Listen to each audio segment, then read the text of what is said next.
So you've been dreaming about your wedding for a long time, and you're trying to figure out, where do I get started? And you're ready to just start knocking things off your list. But before you do anything, you really need to put together a game plan. And that's really true of anything. That's just good life advice. That's just really good life advice. Before jumping headfirst into something, you need to put together at least a framework of what you're looking to achieve and how to do it. Look at you looking like a planner. I know, but I'm not. No. Yeah, that's not your... that's not how I roll. No. You're more like roll by the seat of your pants kind of guy. And we'll just figure it out on the other end. No, you're good at planning. Yeah, no. You actually are. I'm just messing with you. Because I'm married to a planner, so it's just like I'm never going to live up to the amazingness of its planning ability that you have. It's just No, it's good. It's good. You're good at planning. When you put your mind to it, you're very good at planning. Less so in our personal life, but very good at whatever works. So yeah, I do know when Alabama's going to play though. Like in 2021. Yeah, I do. I know. Yeah. I was told there was a specific weekend I'm not allowed to. Yeah, guys, it's there's a specific fall date that's really important, and it's gonna be interesting to see if you book that or not. I'm definitely gonna book it. I know you are. You always are booked on that date since you started something perfect. Yeah. Yeah, you're always. Yeah. Why are we talking about Alabama football again? See how because you just magically get us there? I always get us there. Always. At least we're not still talking about standing tables. At least we're not still talking about standing tables. But here we are. Talking about standing tables again. Okay, so let's talk about having a game plan. A game plan for the podcast, maybe. Right. Which is what we have here. We do actually have a game plan here. It's otherwise it would just be a lot of this banter going back and forth where we would never actually solve anything. Oh, yeah. Good thing we have a game plan. It's a great thing that we have a game plan. All right. Okay, so let's talk about vendors. So vendor bookings. Right? Yeah. We're making our game plan. Vendor bookings, that's one of the first things you're going to think about is, okay, well, who's going to actually bring this to life? Well, it's the biggest piece, right? Exactly. And where can you find good vendors? I know the answer to this. Is it Bustld? Oh, yeah. That's right. They're vetted for you, and you can instantly match to them. You just have to take our quick 2-minute quiz. That was a great you like that? Shameless plug. Shameless. Yeah, that was next level. Okay, so... with vendor bookings, who gets booked first? Okay, so I actually wrote down the list because I didn't want to forget anybody. So this is the general order you're going to go in. Your venue and planner kind of happen simultaneously. If you're looking for a full service planner, you typically book your full service planner first. But if you're not sure if you're going to have a full service planner, you might book them after your venue. So those are two kind of the first ones. See, we're already in disagreement because I would have started with Baker. Okay, let's stick to my list. Okay, well, we'll agree to disagree. We'll agree to disagree. Okay, so then after that, you're going to want to book your photographer. That's a big one. Entertainment, so whether that's your DJ or your band, you really want to start with these first 4 that can only do one wedding at a time. Right. So you can get your, the person of your choice, and they're not booked for your date. And then you can move into the people, the vendors who can take multiple weddings in a weekend. So next would be caterer, florist, rental company, videographer kind of falls somewhere in this as well. If video is super important to you, I'd book them earlier in the process. And we've talked about this. Video tends to get pushed towards the end, and it's similar to a photographer. You really need to be thinking about them way sooner. Yeah. So most couples end up booking them later, but if you really want video, I would put that next to entertainment and florist. Videographers typically, I find, don't take quite as many weddings as a photographer would. True. So that's another thing to consider. And it tends to be less available. Yeah, this is all true. So think about... I'm just fear-mongering over here. And videographers are so awesome. So yeah, you should really strongly consider that. Yeah. Okay. See, this is why I had to make a list because I knew we would get off topic. You mean me? Whatever. Yeah. Same difference. Baker is typically next. So there you go. There's your cake tasting. Well. And then your beauty team and officiant if you're not using someone through, if you're not getting married in a place of worship.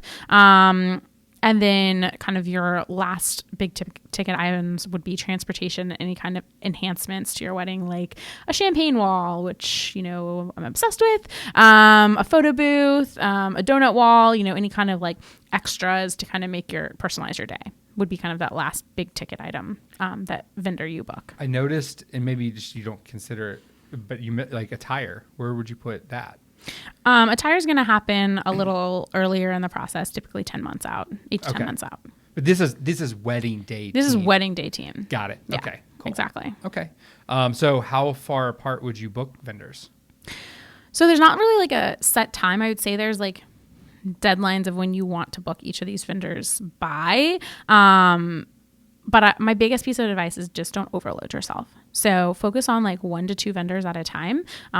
It just makes it less overwhelming, and it makes sure you don't make any mistakes. You don't have like so many decisions you have to make and you feel like decision overload. Yeah. So I would focus on like booking like one of these big vendors at a time.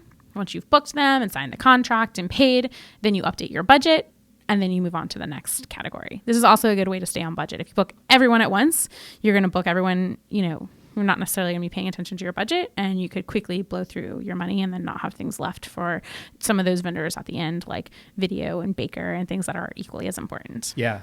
So have you ever had a couple that just went and was booking like everything all at once, and like, Yes. How did that make, not you, how it would make you feel? I know how it make you feel. But how did it make them feel? Like Overwhelmed, right? Yeah, it makes you feel overwhelmed because you feel like you have all these things you have to do.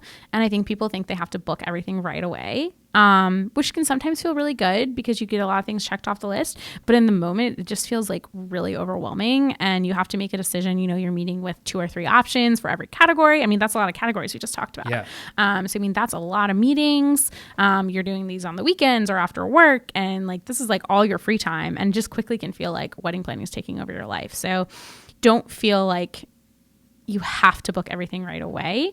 Like I said, you want to do those people who can only take one wedding at a time first. Especially think about what your priorities are. If getting like this specific band is your number one priority, you should book them maybe a little earlier even than your photographer. Yeah. So whatever your priorities are is really where you want to focus on that. Yeah, and I know I've seen you have couples in the past that maybe had longer engagements, like 18, 24-month engagements, booked everything on the front end, and then by the time wedding day came around, they were like, oh, my taste changed.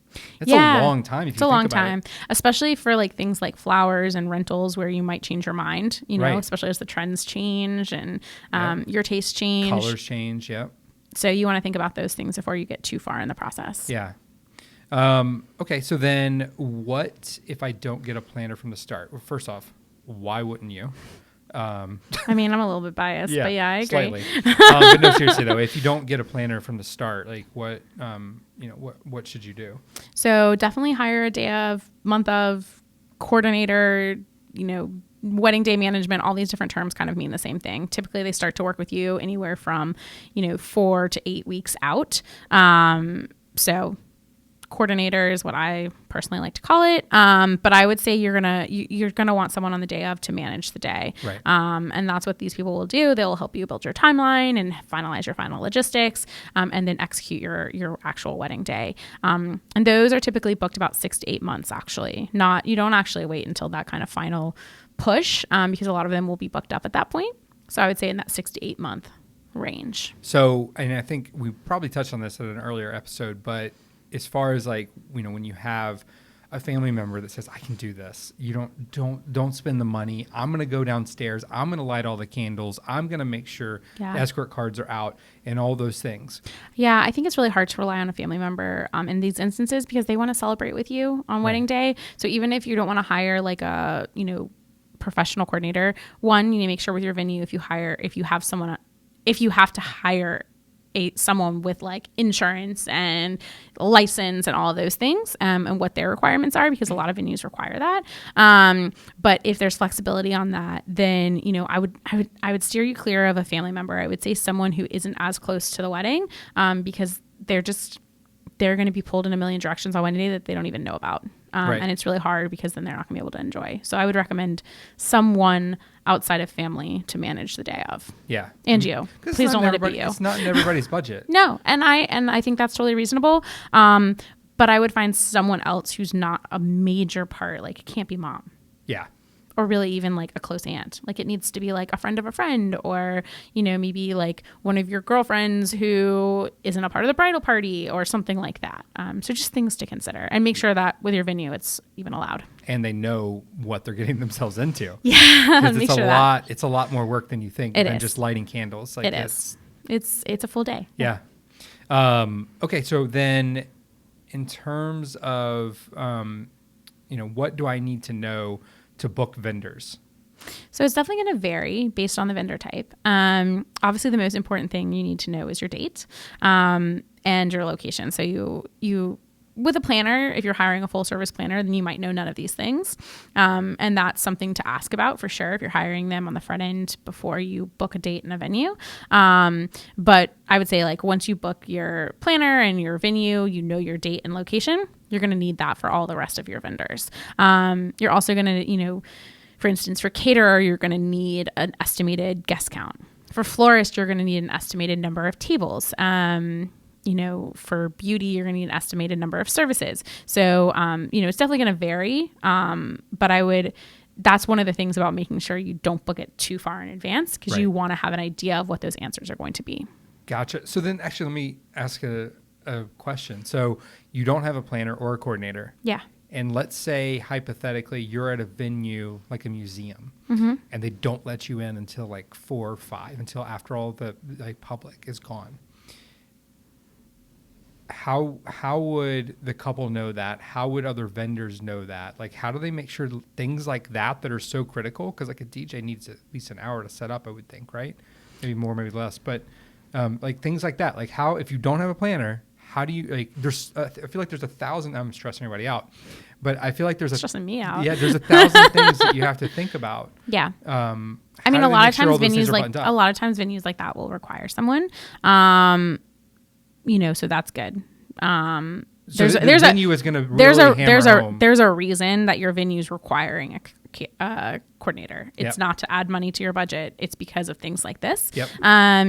But no matter, and we actually did a podcast on timelines, so we'll make sure to link to that. But go back and listen to that. I would say you definitely want to think about like what time the venue opens when you're walking through the venue, like before you even book it, and make sure you're kind of communicating that information. If it's something unusual, I'll say generally 2-hour minimum for setup time so that you know that. So if it's a place where you only have 1 hour of setup time and you have like a 14-piece band, or for instance, if you have your ceremony and then you're moving everybody out for cocktail hour and flipping the space and you have a big 14-piece band that's going to have to set up in 45 minutes to an hour, that's something you need to communicate and know up front because it can create a lot of stress later on, closer to the day. Yeah, I imagine. Yeah. Okay, so mistakes to avoid making. So what are some of those big mistakes that you want to avoid?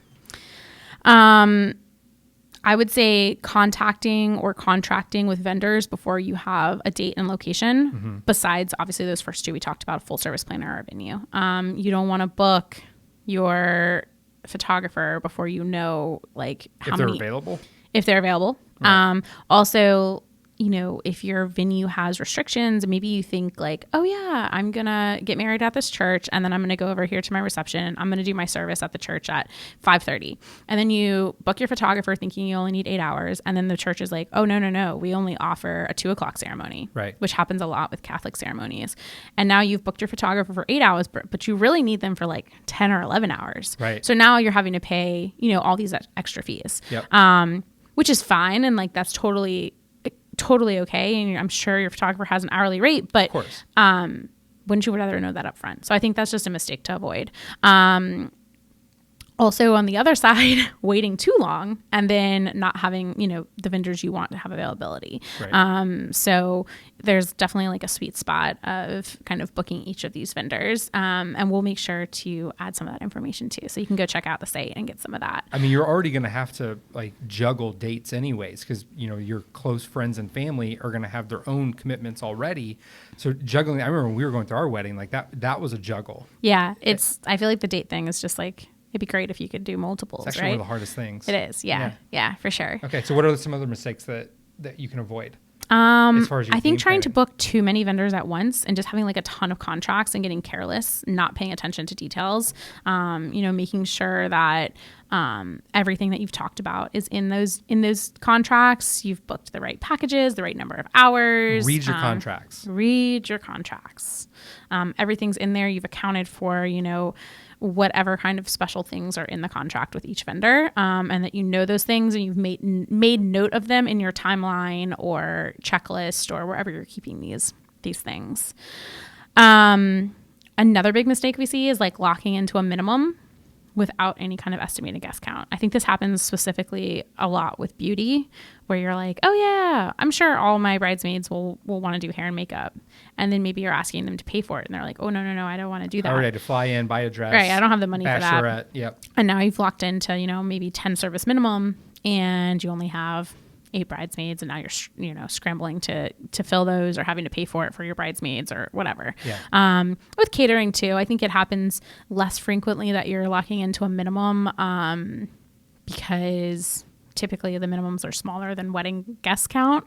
But catering too, I mean, make sure when you get an estimate, you find out, like, is this an estimate? Is this a minimum number? What is the minimum number I have to hit? And make sure you know that up front before you kind of get too far down the line. Mm-hmm. And then, as always, not setting a budget first. Right. we've talked a few times about budget. You have to have a budget before you book any vendors, right. any vendor at all. Your full service planner can help you build that budget. So you can definitely book a full service planner before you have like a real kind of budget in place. But I would have an idea of what your budget is, so you don't have a $15,000 budget and then you're spending $5,000 on a planner, and now you have no, unless that planner is not coming out of budget, which happens a lot. So that's something to keep in mind. I definitely wouldn't book a venue until you have an idea of budget. Right. You don't want to spend 75% on food, beverage, and venue and then have nothing left for anything else. Right. Yeah, it makes sense. So then, as far as staying organized, so you've created this plan. Yes. We're going to pay attention to budget. We're going to look at our guest list. Yes. We're going to pay attention to all these things. We're going to stagger our vendor bookings. Love it. How can you track your vendor communication? I think it's a really good tip to create a wedding only email address. You have to make sure you check it. But I think that's really good because you're not having like J.Crew ads coming in or like emails from mom. It's just wedding related stuff that's coming to this email. So that helps you just to stay organized. I would get a binder, create folders, some way to like organize, and have organization on your computer as well. Make sure you have like a tracker of all the things you need to do. So those are some different things to keep you organized. Okay. How can you compare all the vendors that you're looking at?